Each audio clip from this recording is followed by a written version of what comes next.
जय भीम, नमो बुद्धाय साथियों।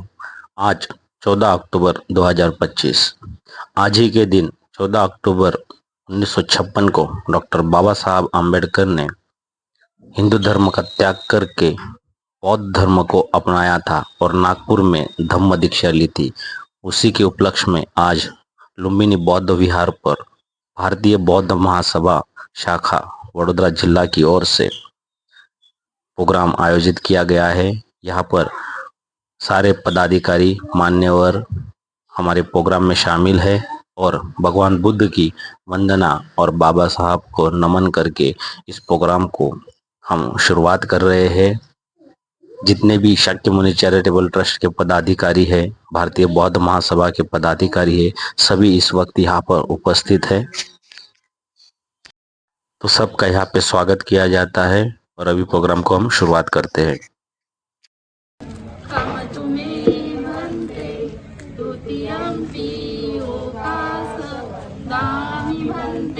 द्वारतयेन कर्तं सबपराधं खमतुमे भन्ते तृतीयम्पि मुखासवन्नामि भन्ते धम्मं शरणं गच्छामि धम्मं शरणं गच्छामि संघं शरणं गच्छामि संघं शरणं गच्छामि शरणं शरणगमं परिपूर्णं भन्ते पारातिपाता वीरमणि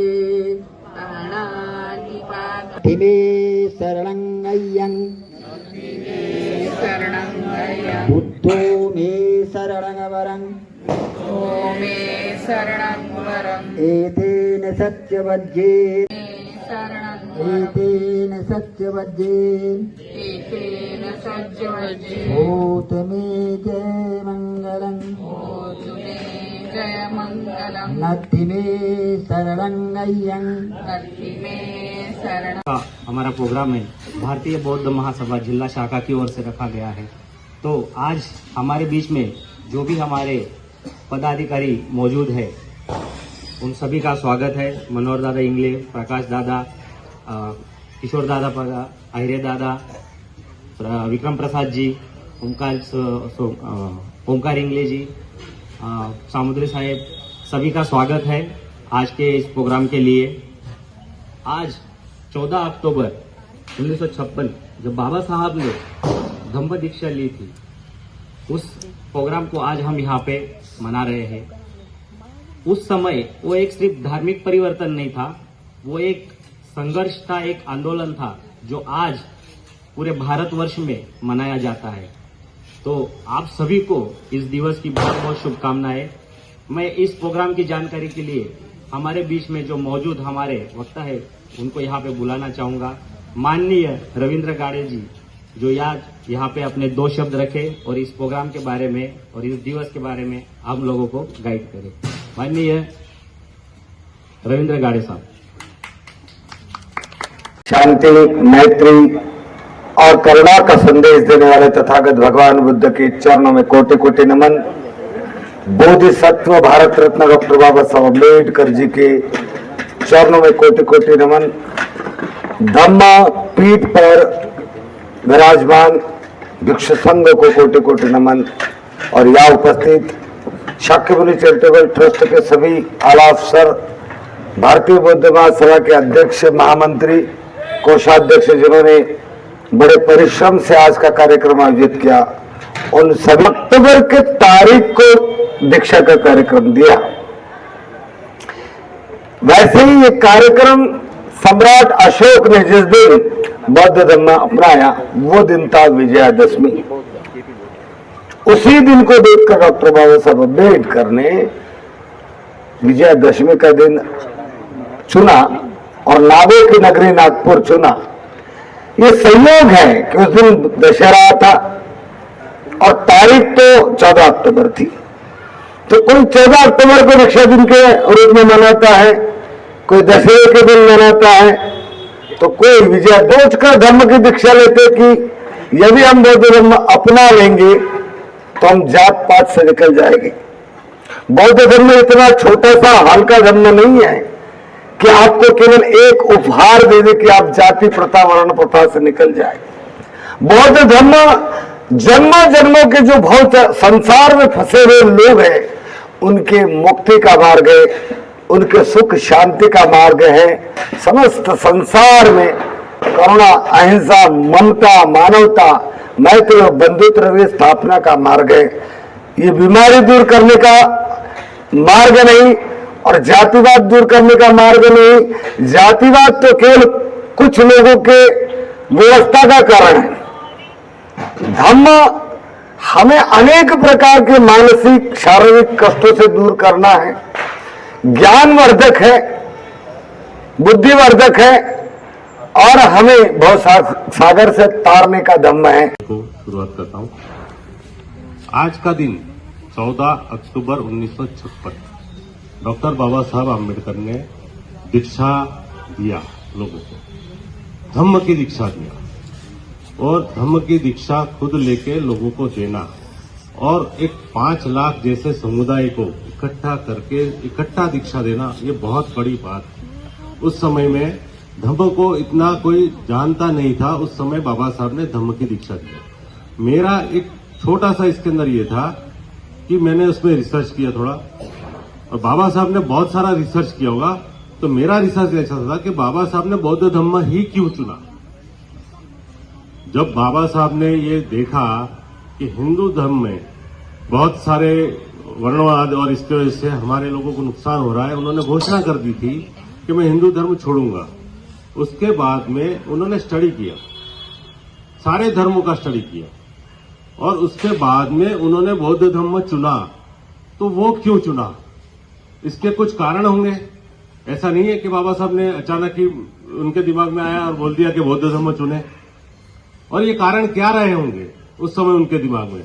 कुछ किताबें मैंने पढ़ी, उसके अंदर कुछ रेफरेंसेस मिले और रेफरेंसेस भी इतने तगड़े मिले कि आप मानोगे कि नहीं, ये जो धम्म है, ये धम्म बाबा साहब ने चुनकर लोगों को देकर बहुत बड़ा लोगों के ऊपर उपकार किया है। हमारे लोगों के ऊपर नहीं, विश्व के सभी लोगों के ऊपर उन्होंने धम्म की बात कह के बहुत बड़ा उपकार किया है। पहली चीज उन्होंने देखा कि जो भी धर्म है, सारे धर्मों का अध्ययन करते, जो मैंने देखता गया और मैं पढ़ता गया उसके बारे में, तो देखा कि जितने भी धर्म स्थापित है, जितने भी धर्म स्थापित है, जैन धर्म के अलावा सारे धर्म कहीं न कहीं हिंसा पे स्थापित है। आप देख लीजिए, डीप स्टडी कर लीजिए उसके बारे में कि जितने भी धर्म, बौद्ध धर्म और जैन धर्म के अलावा हिंसा पे आधारित है। तो बाबा साहब ने पहली चीज तो उसमें ये देखी कि हमारा धर्म ऐसा होना चाहिए कि उसके धर्म को स्थापना करने के लिए लड़ाई नहीं हो। तो बौद्ध धर्म एक ऐसा धर्म है जिसके लिए कभी लड़ाई नहीं हुई, यहां तक कि लड़ाई हुई नहीं। पर ये धम्म जब सम्राट अशोक ने लिया तो उसने भी तलवार को म्यान कर दिया, तलवार को नीचे रख दिया और उसके बाद में उन्होंने शांति का जो संदेश फैलाया तो भारत को महाभारत और जम्बूद्वीप कर दिया। इतना बड़ा हमारा धम्म का प्रचार प्रसार सिर्फ शांति के मार्ग पर हुआ। बौद्ध धर्म क्यों अपनाया और क्या उनमें बाबा साहब को बौद्ध धर्म में अच्छाइयाँ दिखी, उसके बारे में आपने सबको ज्ञान किया। बहुत बहुत धन्यवाद। आगे मैं इसी विषय पर आगे बढ़ते हुए मैं हमारे आगे के वक्ता को बुलाना चाहूंगा, जो अभी जो बोला कि हमारी सत्ता नहीं आ सकती। सत्ता आती है धर्म की संस्कृति से, और धर्म की संस्कृति का राजनीति के साथ बड़ा ही मतलब प्रोफेशनल है। अगर आपका धर्म है तो आपकी राजनीति आपके हिसाब से ही चलेगी, जैसे कि किसी एक की चलती है। 1925 से एक जो है संस्था बनी, उसने धर्म का एक क्लास बनाया और धर्म के हिसाब से अब वो जो है पूरे देश में जो राज कर रहे हैं।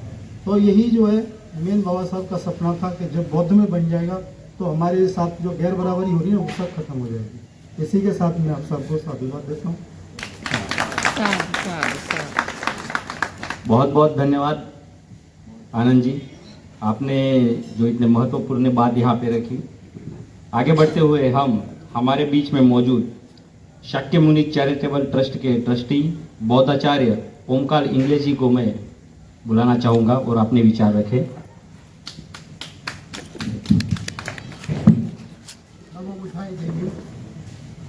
महाकारुणिक भगवान तथागत गौतम बुद्ध, विश्व रत्न बोधिसत्व परम पूज्य डॉक्टर बाबा साहब अम्बेडकर, इनको मैं त्रिवार पंचाब प्रणाम करता हूँ। यहाँ मंच में बैठे हुए भंतेगण, इनको मैं वंदन करता हूँ। और यहाँ पधारे हुए शाक्यमुनि चैरिटेबल ट्रस्ट के पदाधिकारी, भारतीय बौद्ध महासभा के सब पदाधिकारी, इनको मैं नमन करता हूँ।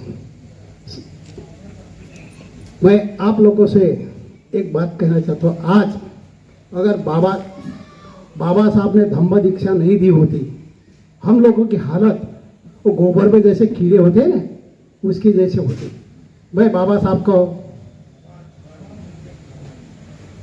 अगर उन्होंने दीक्षा ही नहीं दी होती तो हमारी क्या हालत। आज अभी हम जो भी कुछ है वो बाबा साहब की देन है। जो कपड़ा भी पहनते हैं बाबा साहब के वजह से पहनते हैं। बाबा साहब ने जो भारतीय बौद्ध महासभा चलाई और चला रहे, वो उनका उद्देश्य ये हमारे धर्म को आगे बढ़ाना चाहिए और हर घर में एक एक सामने होना चाहिए। अभी भारतीय बौद्ध महासभा की शाखा जो बड़ौदा में जो काम कर रही है, आप सबको मैं अनुमोदन करता हूँ कि आप सब उसके अंदर ज्वाइन हो जाए। जोरदार ताली हो जाए दादा के लिए। बहुत बहुत धन्यवाद, साधुवाद दादा आपका। दादा ने जो भी बात रखी यहाँ पे, वो बहुत ही गहराई से दिल से बोल रहे थे। शायद वो भावुक होकर बोलते हुए, शायद उनके लफ्ज नहीं मिल रहे थे बोलने के लिए, लेकिन उनकी जो भावना थी वो आप लोगों तक पहुंची कि उनकी बाबा साहब ने जो बौद्ध धम्म दीक्षा लेकर हमारे समाज को एक नई दिशा दी थी। आज जो हालत देखते हुए उनको वो बहुत दुख हुआ, इसलिए वो भावुक होकर उनके शब्द निकल रहे थे। तो जरूर सभी लोग को अपने बाबा साहब ने जो धम्म दिया है उसके ऊपर चलकर एक नए मार्ग की ओर बढ़कर उसको पूरी तरह से अनुसरण करना चाहिए। मैं आगे बढ़ते हुए हमारे प्रोग्राम को हमारे बीच मौजूद हमारे भारतीय बौद्ध महासभा शाखा जो अध्यक्ष है प्रकाश सोमकुंवर जी, उनको बुलाना चाहूंगा, वो भी अपने विचार रखें। प्रकाश सोमकुंवर जी, जोरदार ताली हो जाए। तथागत भगवान बुद्ध के चरणों में कोटि कोटि वंदन, बाबा साहब के चरणों में वंदन और उपस्थित भिक्षु को भी वंदन। और आज कार्यक्रम में उपस्थित भारतीय बौद्ध महासभा के सभी सदस्य, शाक्यमुनि चैरिटेबल सदस्य और सम्मानीय बौद्ध उपासक, बाबा साहब के अनुयायी, सबको वंदन। आज जो हमने जो प्रोग्राम आयोजित किया, हर बार होता है कि विजयादशमी को मनाते हैं। हम भी एक संस्था से जुड़े तो वो भी बोले कि विजय तो एक पुल्लिंग का शब्द है, विजय दिवस होना चाहिए। धम्म के ऊपर सम्राट अशोक की विजय हुई थी, वो विजय दिवस होना चाहिए, ठीक है। लेकिन तिथि भी बहुत महत्वपूर्ण होती है इतिहास में। इतिहास में लिखा जाता है तो विजयादशमी या दशहरा या ये नहीं लिखा जाएगा, लिखी जाएगी तारीख, 14 तारीख, 13 तारीख, 15 तारीख, इस तारीख को बाबा साहब ने धम्म दीक्षा ली थी, ये लिखा जाएगा। कहीं भी इतिहास की किताबों में देखोगे तो आपको कोई तिथि वो नहीं दिखेगा। बहुत अच्छा है। तो हमें अपने आप में देखना पड़ेगा कि भाई हम कहाँ तक रुके हुए। बाबा साहब ने बोला था कि मैं भारत को बौद्धमय करूँगा, तो क्यों नहीं हुआ अभी तक।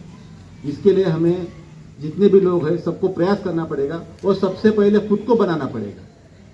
खुद बनेंगे तब जाके दूसरों को बोल पाएंगे हाँ भाई तू भी बुद्ध बन। और बुद्ध बनना है ने बाबा साहब का सपना पूरा करना है ने कि भगवान बुद्ध की शिक्षा को अपनाना, ये जरूरी है। अगर शिक्षा ही नहीं है, वो उनके विचारों पे चले नहीं, तो कोई मतलब नहीं कि हमने बोला कि हाँ भाई मैं बुद्धिस्ट हूँ और पता चले कि आचरण में कुछ नहीं, आचरण में होना। बहुत बहुत धन्यवाद सोमकुंवर जी का। आप आज 14 अक्टूबर जो भारतीय बौद्ध महासभा की ओर से, जिला शाखा की ओर से जो प्रोग्राम रखा गया था, बहुत ही अच्छी तरीके से यहाँ पे आप सभी लोगों ने सहकार्य किया। शाक्यमुनि चैरिटेबल ट्रस्ट के जितने भी पदाधिकारी थे, आप लोगों ने भी बहुत अच्छे से कॉर्पोरेट किया। सभी का भाषण, सभी का वक्तव्य बहुत ही अच्छी तरीके से रहा। आशा करते हैं कि इसी तरीके के प्रोग्राम आगे होते रहेंगे और आप सभी लोगों का सहयोग रहेगा। बाबा साहब का जो सपना है भारत को बौद्धमय बनाने का, उसमें हम इसी तरीके से कार्यरत रहेंगे और जो सपना है उसको पूरा करने के लिए हम पूरी कोशिश करेंगे। इसी के साथ इस प्रोग्राम को हम यहाँ पे पन्नो रसो यथा सबके दुख दारिद्र धाई होय संख्य सो सब निज निज मंगल रहे होय सुखे सब रोग भवतु सा मंगल। सबका कल्याण हो, सबका मंगल हो, सभी निरोग हो, सभी दीर्घायु हो। साधु साधु साधु।